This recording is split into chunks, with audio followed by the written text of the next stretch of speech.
यांनी संध्याकाळी मस्त ॲपल आणि केळी आणली होती, ती मी व्यवस्थित सेट केली.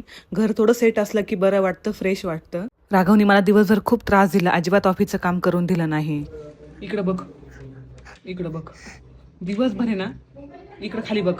दिवसभर ना तुम्हाला इतका त्रास दिलाय ना, आता तुझ्या बबला त्रास दे.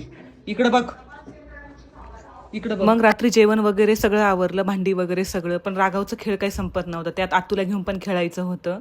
दिवसभर एकतर काम करायचं आणि त्याच्यात राघवचं संध्याकाळी खेळायचं. रात्री 1-1, 2-2 वाजेपर्यंत जागतो, सकाळी परत लेट उठतो. इतकं रुटीन खराब होऊन जातं. त्यात माझं वर्क फ्रॉम होम चालू आहे, दिवसभर खूप त्रास देतो.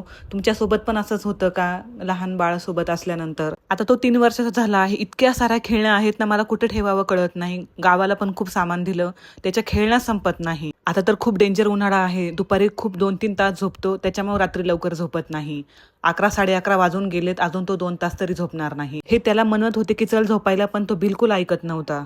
मी एक आर्टिफिशियल झाड ऑर्डर केलं होतं, ते बोलले की आपण कुंडीमध्ये लावूया. तुम्हाला लिंक पाहिजे असेल या झाडाची तर मला नक्की लिंक टाईप करा कमेंट बॉक्समध्ये, तुम्हाला मिळून जाईल लिंक.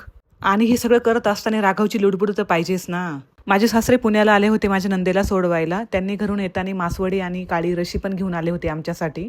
आणि ना फक्त बाजरीची भाकरी आणि राईस लावायचा बाकी होता. आणि मी तुम्हाला सांगेलच की कशी टेस्ट होती मासवडीची. भेटूया नेक्स्ट मिनी ब्लॉगमध्ये, तोपर्यंत बाय.